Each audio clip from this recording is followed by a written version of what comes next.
Sobre os sintomas do 5º mês e 6º que eu falei, na verdade tem mais um, que é azia, queimação, que me acompanha desde o quinto mês até agora. No 4º eu sentia, mas eu não sentia tão frequente. E algumas vezes, como eu disse, eu passei mal, assim, questão de enjoo, de ânsia, realmente coloquei pra fora, tive diarreia, mas foram acho que 3 vezes ao longo dessa gestação, porque eu acredito que no meu caso, tá? Eu notei que quando eu comia muito tarde da noite, e aí era comida e às vezes muito líquido, então, por exemplo, uma vez que eu estava num churrasco, já era 11 horas da noite, eu tava comendo uma carninha, não era nada demais, não era um volume grande, mas eu fiquei bebendo muito líquido por cima, e aí eu fui deitar. A hora que eu fui deitar, tudo voltou, e aí aquilo começou a doer extremamente a barriga, enfim, eu tive que colocar pra fora dos 2 jeitos, gente, por cima, por baixo. Se você tem nojo, pula essa parte. E não só essa vez, mas teve uma outra que eu também passei mal. E eu sei que algumas grávidas também têm essa queixa que eu notei quando eu consumia muito queijo. Eu já tenho uma leve intolerância normalmente, mas que eu super convivo. Eu consigo, né, no dia a dia tocar isso, até porque eu não como todos os dias. Eu como derivados, mas o derivado geralmente não me faz tão mal quanto o queijo em si. Então, teve um final de semana que eu comi queijo todos os dias seguidos, assim, sexta, sábado, domingo, e às vezes manhã e noite tinha a ingestão do queijo, do laticínio, e de repente chegou segunda-feira, eu fiquei extremamente mal.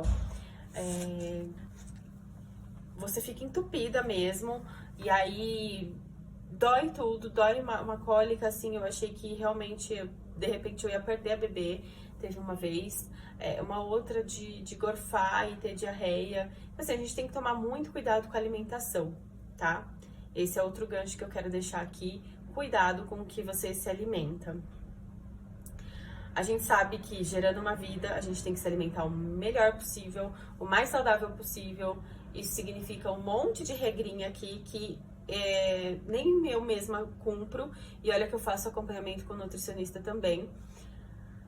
Então, assim, eu acho que a gente não pode, eu, Camila, falando, a gente não pode ser radical em nenhum sentido.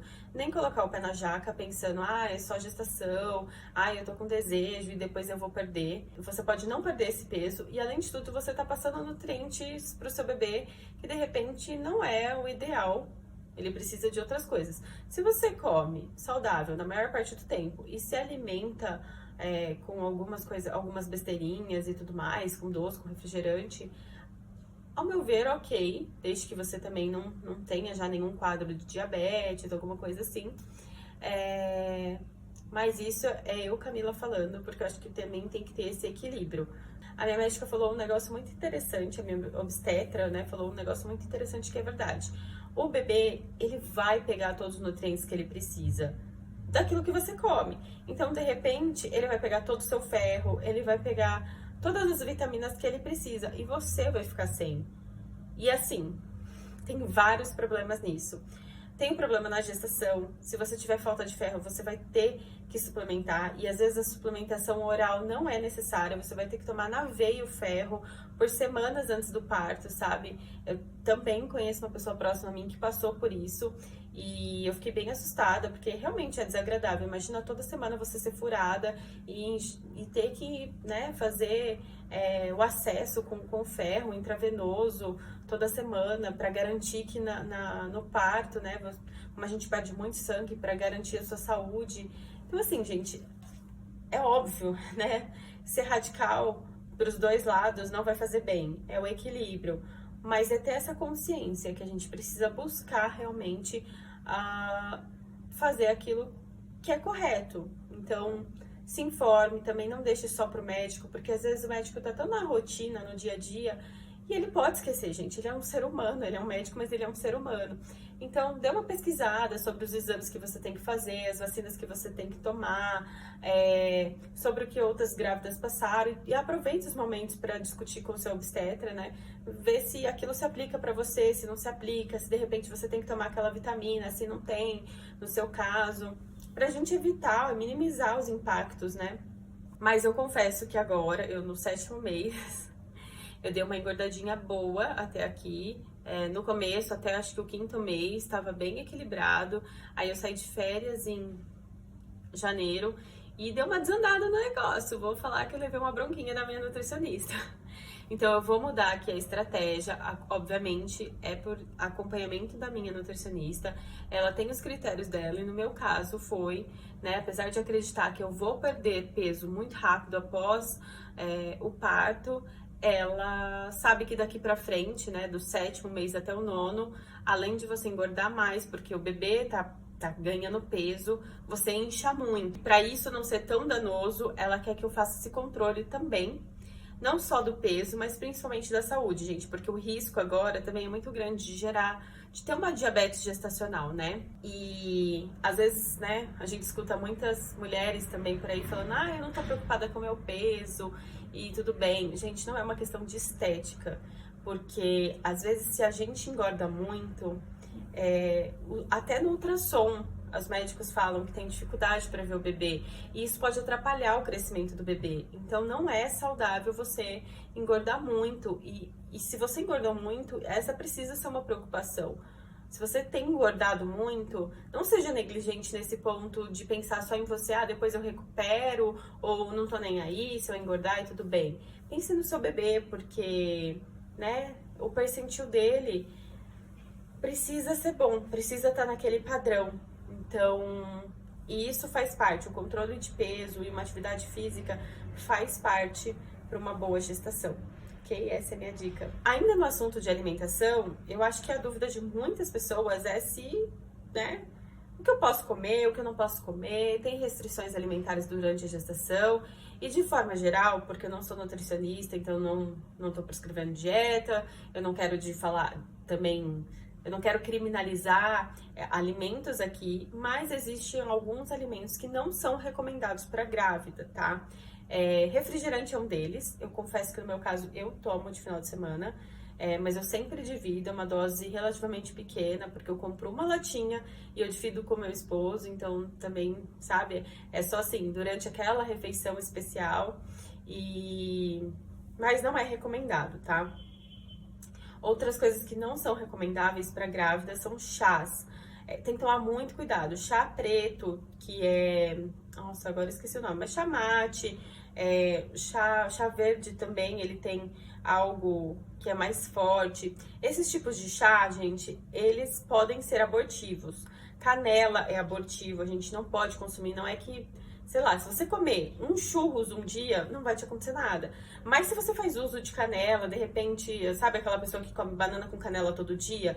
Não faça isso, porque realmente ele pode ser prejudicial para você e para o seu bebê, ok?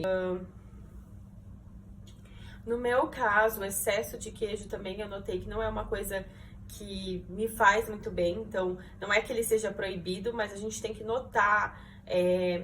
esses momentos, se você tá passando muito mal, né, e normalmente, quando uma grávida passa do 3º mês de gravidez, os enjoos, eles tendem a reduzirem drasticamente, quase zero.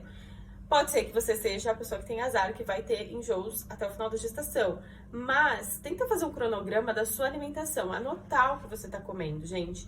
E muitas vezes, é aquilo que eu falei em outro vídeo da minha rotina alimentar.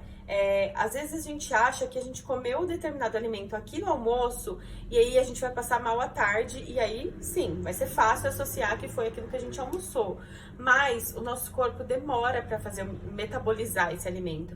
Então, normalmente, aquilo que você comeu um dia, ele vai fazer efeito no seu corpo daqui 3 dias, sabe, gente? Então, eu notei muito isso quando eu tinha enxaqueca muito forte, que era assim, no final de semana, eu me acabava de comer as coisas deliciosas e chegava quarta-feira, eu tava com uma enxaqueca insuportável, terça, quarta, quinta. Por quê? Porque eu comecei a metabolizar aqueles alimentos, entende? Então a gente tem que tomar cuidado. O excesso de açúcar também não é uma coisa muito legal. Obviamente que você pode comer um doce aqui ou lá, mas aquilo... O ideal é que não seja rotineiro, sabe? Se você quer comer um doce no dia a dia e você não tem problema com sobrepeso, você não tem problema de saúde algum, que você coma um pedacinho de chocolate, mas já separa, sabe? A gente compra um quadradinho de chocolate. Na Cacau Show vende aqueles quadradinhos. Se controle nesse sentido, sabe? Tem momentos que vai ser mais difícil, mas principalmente se você é sedentária, se você não faz nada, você tem que cuidar muito da sua alimentação. Outro assunto também muito, né, de curiosidade das mamães você tá sentindo seu bebê se mexer? Com quanto tempo você começou a sentir o bebê mexer? No meu caso, eu acho que eu comecei a sentir pela 20ª semana. Então, quando eu entrei no 5º mês de gestação, foi quando eu comecei a sentir. Mas assim, no começo é tudo muito esquisito, você não tem muita certeza que até aquilo virar recorrente, né? E algumas mamães relatam que conseguem sentir a partir da 16ª semana, se eu não me engano, 17ª. E quando a mamãe já é, né, mãe de segunda, terceira viagem, os sintomas aparecem mais rápido e ela também sabe identificar mais rápido, tá? Mas primeira gestação é tudo muito novidade pra gente. Então, algumas mulheres relatam que parece que você tá com gases, que você sente uma coisinha aqui, umas coceguinhas. Eu não senti nada disso. Talvez a Luísa até tenha se mexido antes, né? Mas por ser algo muito sutil, eu não tenha percebido. Eu só fui realmente perceber na 20ª semana, quando eu senti cutucadinha lá de dentro, né? E agora tem sido muito legal. É óbvio, né? O bebê não se mexe o dia inteiro e eles dormem a maior parte do tempo, gente. Eles só dormem, na verdade. Então, eles são estimulados com alguma coisa. Quando você come açúcar, um chocolate, eles tendem a se mexer mais. Mas o ideal é que realmente você não faça uso tanto disso, tá? Principalmente, eu vou comer chocolate para ver o bebê mexer. Não, coma realmente quando você tem necessidade e repare a partir disso se ele mexe ou não. E se tiver no começo, você não vai sentir, tá? É muito difícil. E hoje, né, no 7º mês, ela se mexe bastante. A partir do 7º mês, eu acho que do final do 6º pro 7º, essas mexidas já começaram a ficar um pouco mais incômodas, né? Então, antigamente, quando começou, como tinha mais espaço, era uma coisa mais engraçadinha, mexia daqui, a gente ficava na expectativa, tentando chamar e não atendia sempre. Agora não. A maioria das vezes que eu falo o nome dela, que eu tento brincar alguma coisa, ela já corresponde, só que também a maioria das vezes também passa a ser um incômodo, dependendo da posição que eu tô, dependendo, né, se eu já comi mais e tô com a barriga um pouco mais estufadinha, ela fica, acho que, mais presa, né, com menos espaço para se locomover ali, para se mexer, então, às vezes, as esticadas dela dói um pouquinho, sim. Não, às vezes é o toque que dói, às vezes só uma locomoção dela ali dói, mas nada demais, é um incômodo, na verdade, né? Mas nada muito grave. A gente, como mãe de primeira viagem, adora, né? Eu deixei de aparecer aqui, principalmente para falar de gravidez, porque eu passei por outros momentos. Como eu falei no início do vídeo, eu optei por me dedicar mais, né, ao quartinho, ao enxoval, essas coisas todas. Então, por isso que eu dei uma sumida aqui do canal também, porque acabava que eu tinha que sair, eu ficava pesquisando muitas coisas, porque, gente, é uma infinidade de coisas, N preços, e a gente tá no meio de uma crise, de uma pandemia, em que não dá pra sair gastando com tudo e da forma que a gente quer. Então, o mínimo que eu podia fazer era realmente pesquisar muito pra ver o que eu conseguia, né, melhorar. E então, gente, o meu enxoval eu acho que tá quase 100%, porque eu comprei umas coisas lá fora que ainda não chegaram. E o quartinho também tá quase pronto, tá ficando bem do jeitinho que eu queria, né? Bem coloridinho, com muitas coisinhas. E se você tiver interesse, se você tiver curiosidade para ver aquilo que eu já fiz, seja do enxoval, do quartinho, me deixa saber, que aí eu vou gravar esse vídeo para vocês.